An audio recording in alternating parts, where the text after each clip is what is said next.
Beginning that it was fishy, but he said upon reviewing it, he felt a great injustice had been done, and that using his power, he was going to rectify it, sort of clear the slate. I got to tell you, man to man, I can't speak man to man, but woman to man. I'm pretty sure Dinesh had said he was guilty a couple of years back, so I don't really know how that kind of screwing works. Time for Money, Power, Politics. That, of course, was Dinesh D'Souza, the alt-right commentator who is breathing a big sigh of relief this morning after receiving a full pardon from President Trump. D'Souza was convicted of campaign finance violations in 2014.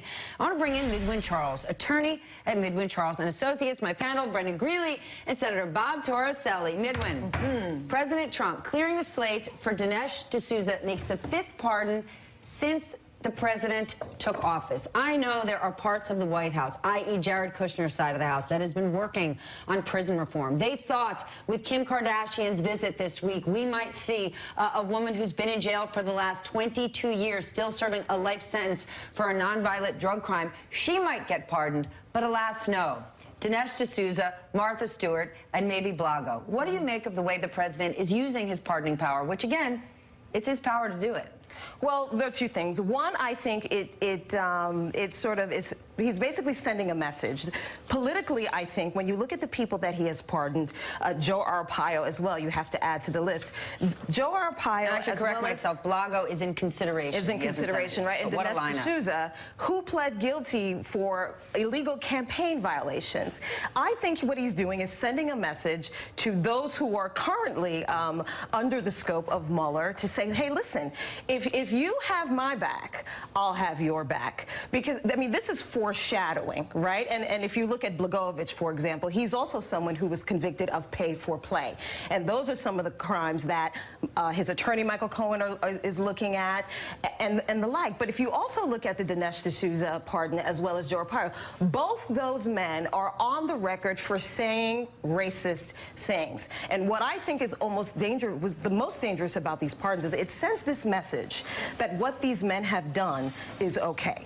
Joe Arpaio was convicted for violating an order where he was told not to discriminate against migrants or immigrants in Arizona. He did it anyway. Dinesh D'Souza called President Obama a monkey, said Michelle Obama looked like an ape, and I mean a long record of racist statements, and yet he pardons him.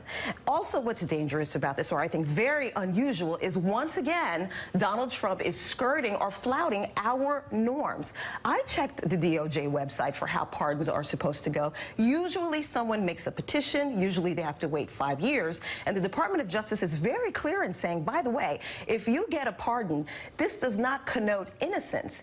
It means that you have accepted responsibility for what you've done. So I hope Dinesh D'Souza recognizes that he isn't innocent just because he's getting a pardon. I don't think he particularly cares about that. He's just happy that the president just hooked him up.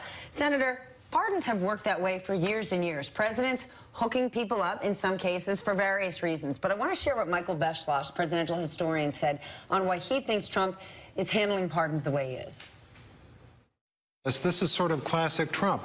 I think he's trying to numb people so that if he does these strange pardons, then if he goes on to Cohen and Manafort and people who can actually do real harm to him, unless they are pardoned, perhaps people will be a little bit more tolerant, he thinks. So, Senator, Michael's saying, you know, in a sense, president's sending out a whistle to Michael Cohen.